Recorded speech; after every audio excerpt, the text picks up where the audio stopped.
le monde, j'espère que vous allez bien. On se retrouve aujourd'hui pour une petite vidéo lecture. Je n'ai pas beaucoup de livres à vous présenter aujourd'hui, seulement 3, mais j'ai quand même beaucoup de choses à vous dire à leur sujet. J'ai lu ces 3 livres récemment et dans l'ensemble, je les ai beaucoup aimés, sauf il y a un de ces 3 livres qui m'a beaucoup déçue, à vous de deviner lequel. En ce moment c'est plutôt cool, j'ai plus de temps à disposition que d'habitude donc j'en profite pour lire, mais j'avoue que je lis pas énormément de SFF, je suis plus dans la littérature contemporaine et la non-fiction, mais si ça vous intéresse, je pourrais vous faire une vidéo sur mes lectures de l'été hors SFF. De toutes les façons, j'ai prévu de faire une vidéo recap de mes lectures de l'été à la fin de l'été. Si ça vous intéresse, je pourrais inclure dans cette vidéo mes lectures qui n'appartiennent pas aux littératures de l'imaginaire. Donc à vous de me dire si ça peut vous intéresser. Bon, rentrons dans le vif du sujet et parlons des 3 livres que j'avais envie de vous présenter aujourd'hui. Le premier de ces 3 livres est le roman No Gods, No Monsters de l'auteur afro-américain Caldwell Turnbull. Ce livre est sorti récemment en version française aux éditions de La Talente sous le titre Ni Dieu ni Monstre. Lorsque j'étais en France, j'ai vu ce livre en librairie un petit peu partout et mon agent m'a dit qu'il avait entendu beaucoup de bonnes choses au sujet de ce livre. Perso, j'en avais jamais entendu parler, mais j'ai fait quelques recherches et j'ai découvert que cet auteur est né dans les îles Vierges, ou alors il a passé beaucoup de temps dans son enfance aux îles Vierges. Et vous me connaissez, je suis toujours très intéressée quand il est question d'auteurs caribéens qui écrivent de la SFF. Alors No Gods, No Monsters est le premier tome d'une série d'urban fantasy appelée Convergence. C'est un roman qui est surprenant, déroutant, un petit peu difficile à lire aussi, mais c'est un roman pour lequel j'ai eu un très gros coup de cœur. Donc No Gods, No Monsters s'ouvre sur la vie de Laina, une jeune femme vivant à Boston qui vient d'apprendre la mort de son petit frère. Son petit frère aurait été abattu en pleine rue par la police, une situation qui rappelle assez vite les cas de violences policières racistes assez courants aux États-Unis. On suit Leila pendant ce moment très difficile de sa vie durant lequel elle se remémore son enfance passée avec son frère. Elle ne cesse de se demander qu'est-ce qu'elle aurait pu faire différemment pour empêcher le meurtre de son frère, parce qu'on apprend aussi assez rapidement dans l'histoire que son frère vivait dans une situation très précaire et qu'il souffrait aussi d'addictions sévères. Un jour, Lena reçoit la visite d'une jeune femme mystérieuse qu'elle ne connaît pas et cette jeune femme lui donne une clé USB qui contiendrait un enregistrement du meurtre de son frère. Lena visionne la vidéo et elle se rend compte que la situation était en réalité beaucoup plus bizarre et compliquée que ce qu'elle avait cru jusqu'alors. Parce que lorsque son frère a été abattu, il n'avait pas la forme d'un être humain, il ressemblait à un énorme loup. Lena se rend compte que des créatures surnaturelles existent dans notre monde et que son frère était lui-même l'une de ces créatures surnaturelles. Elle décide de partager la vidéo sur internet, révélant ainsi l'existence des créatures surnaturelles au monde entier. C'est le début de ce qui va être appelé la grande fracture. Alors No Gods, No Monsters, c'est un roman mystérieux avec une structure assez particulière qui demande beaucoup d'attention au lecteur. L'histoire est racontée à la première personne,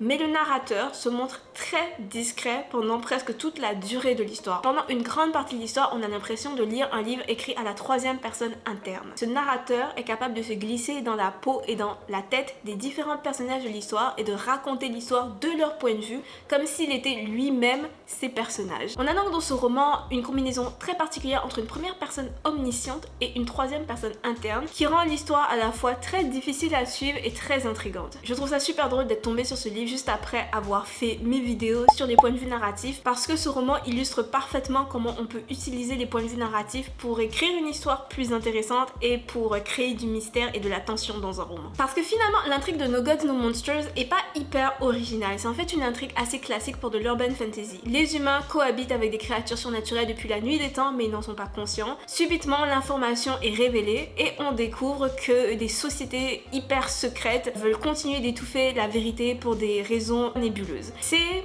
un scénario d'urban fantasy assez classique. L'originalité du texte vient vraiment de la manière dont l'histoire est racontée, donc de cette utilisation assez spéciale des points de vue narratifs et aussi de la structure de l'histoire qui est racontée en plusieurs parties. Chaque partie se concentre sur un personnage en particulier. Les personnages ne semblent avoir aucun lien les uns avec les autres, mais au fur et à mesure qu'on avance dans le roman, on se rend compte qu'ils sont tous connectés les uns aux autres finalement. Donc l'information arrive de manière assez décousue. Il faut s'accrocher pour comprendre tout ce qui se passe et il faut être très attentif. Il y a beaucoup d'éléments différents dans ce livre. On rencontre un personnage mystérieux qui s'appelle Dragon. On rencontre un autre personnage qui est comme un vieux professeur passionné par les sociétés secrètes qui se retrouve embarqué dans un culte. On parle aussi de violences policières. On parle aussi de création d'entreprises coopératives. Donc c'est juste un roman déconcertant. C'est une histoire difficile à décrire et je ne saurais pas en fait à qui recommander ce livre, même si je l'ai personnellement beaucoup aimé. Si vous avez lu ce livre, n'hésitez pas à me dire ce que vous en avez pensé dans les commentaires. Je suis vraiment curieuse en fait de connaître l'avis d'autres lecteurs. Le deuxième livre dont je voulais vous parler est Confession d'une séancière de Katie Stewart. Je vous ai rapidement parlé de ce livre dans ma vidéo où je vous ai présenté mon voyage à Paris et je vous ai dit dans cette vidéo que j'allais sans doute vous reparler de ce livre dans ma prochaine vidéo lecture.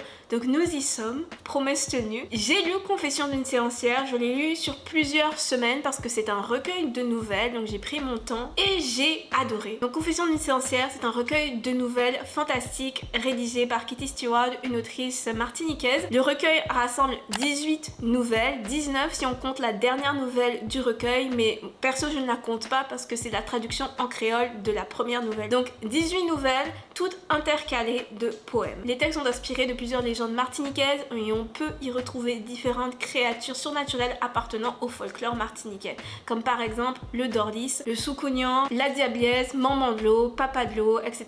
Plusieurs de ces nouvelles présentent des situations cocasses. J'ai souvent ri en lisant ces textes. C'est très reposant en fait comme recueil. Je dirais que c'est le livre parfait si on est entre deux grosses lectures compliquées.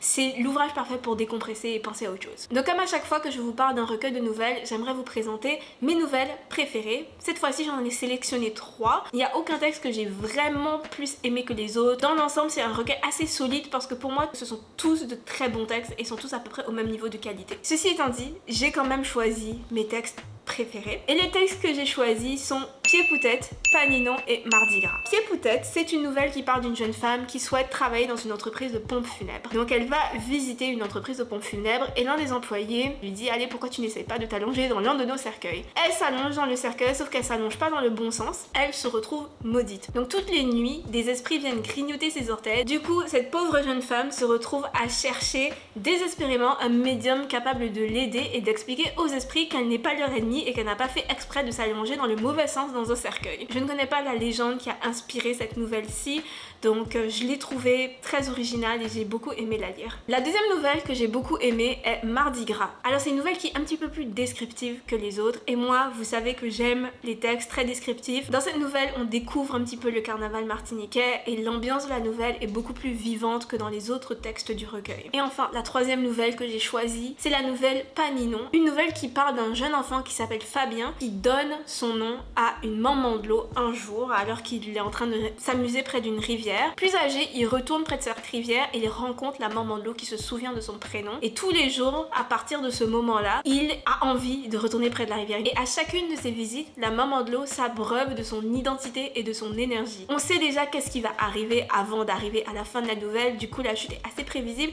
mais je trouve quand même qu'elle est super bien amenée. C'est un roman qui donne un bel aperçu des créatures surnaturelles du folklore martiniquais et aussi un bel aperçu finalement de la culture martiniquaise en général. Donc si vous le pouvez et si c'est quelque chose qui pourrait vous intéresser, n'hésitez pas à vous procurer ce recueil. Nous arrivons maintenant au troisième et dernier livre que j'avais envie de vous présenter dans cette vidéo. Et si vous ne l'aviez pas déjà deviné, c'est le livre qui m'a le plus déçue. Ce livre, c'est donc Babel. Babel, c'est un roman de fantasy écrit par R.F. Kuang, une autrice que vous connaissez peut-être déjà parce qu'elle a aussi écrit la trilogie de la guerre du pavot. Et plus récemment, son roman Yellowface est sorti en France chez Ellipsis et il a reçu un très bon accueil. Donc Babel est paru en français aux éditions de Saxus en 2023. Perso, je l'ai lu en version originale, donc en anglais.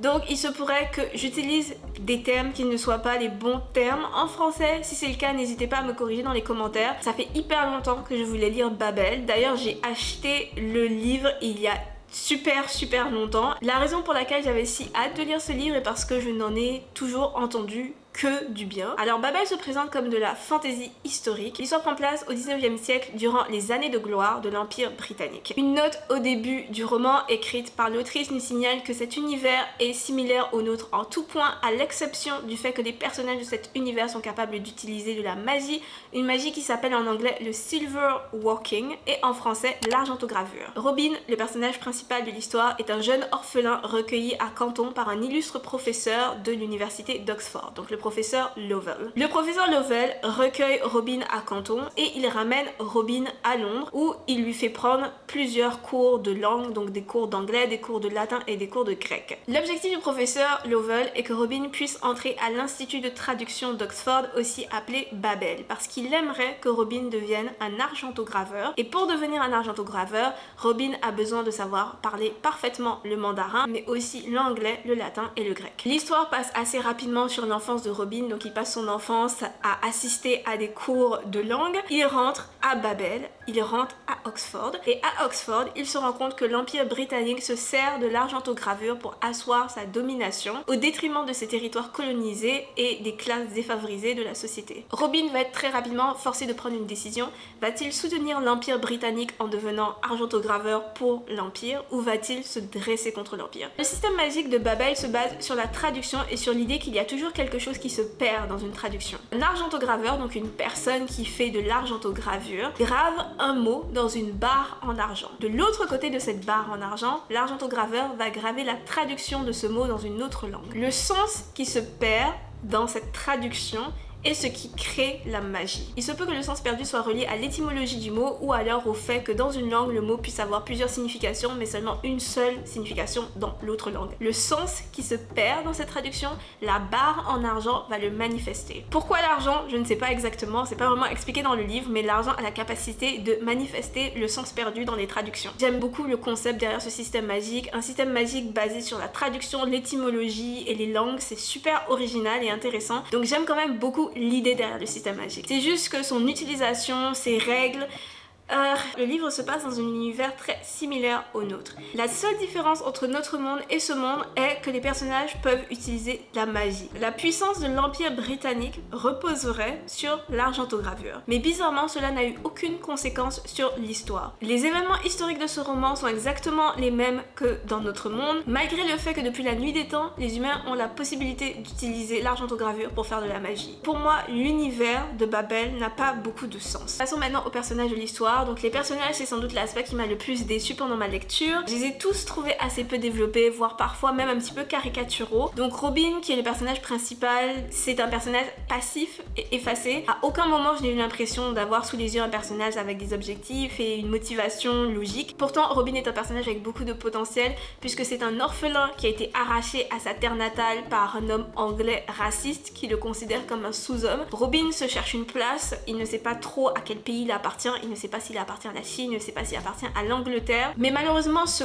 combat intérieur n'est jamais vraiment exploré dans l'histoire avec la profondeur qu'il mérite. Arrivé à Oxford, Robin se lie d'amitié avec 3 autres personnages. Donc il y a Rami, un jeune homme qui est né en Inde. C'est un révolutionnaire dans l'âme, il déteste l'Empire britannique, il déteste les Anglais, chose tout à fait compréhensible, mais je dirais que c'est son seul et unique trait de personnalité dans l'histoire. Il y a ensuite Victoire, une femme noire venant d'Haïti, qui s'est retrouvée à Oxford grâce à ses connexions à une grande famille européenne. J'ai trouvé qu'elle avait assez peu de personnalité. Et enfin, il y a Letty, une jeune femme anglaise qui a été reniée par sa famille parce que ses parents auraient préféré qu'elle s'intéresse un petit peu moins à sa propre éducation. Donc Letty étant une femme blanche et anglaise, par la logique très douteuse de ce roman, elle est automatiquement très raciste et indigne de confiance. Je me suis souvent demandé pourquoi Rami, Victoire et Robin étaient amis avec Letty et j'ai douté de leur amitié pendant toute ma lecture puisque le livre ne me montre jamais à quel point ils sont proches. Le livre me dit qu'ils sont très très proches mais ce n'est jamais quelque chose que je vois. Ce livre nous dit beaucoup de choses et nous montre peu de choses. Le livre est aussi étayé de notes de bas de page. Toutes les notes, ce sont des informations supplémentaires sur le world building ou sur l'histoire des personnages, donc leur passé et leur motivation, donc des informations qui auraient pu nous être données dans l'histoire elle-même. Alors personnellement, j'ai trouvé ces notes de bas de page assez condescendantes et un petit peu envahissantes. Et enfin, la troisième et dernière chose qui m'a dérangée dans ce livre, c'est la manière dont l'histoire parle de racisme et de colonisation. Les personnages de ce livre parlent de racisme comme s'ils vivaient à notre époque au 21e siècle. Robin est né en Chine, mais il a littéralement reçu toute son éducation en Angleterre, dans un environnement imprégné par le racisme de l'époque, sous la tutelle d'un homme lui-même extrêmement raciste. Pourtant, malgré cela, Robin arrive à remarquer toutes les agressions racistes autour de lui comme s'il avait grandi au 21e siècle. Je pense que l'histoire aurait été beaucoup plus intéressante et beaucoup plus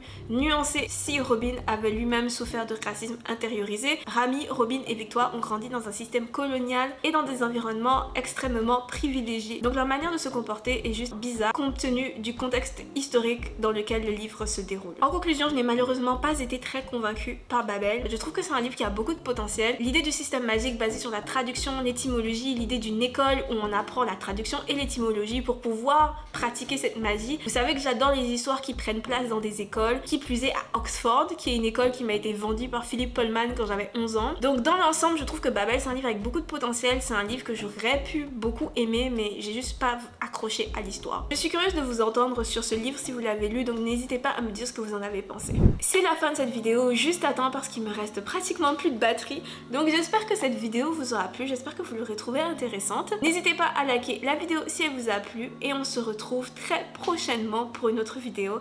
À très vite tout le monde, bye, portez-vous bien.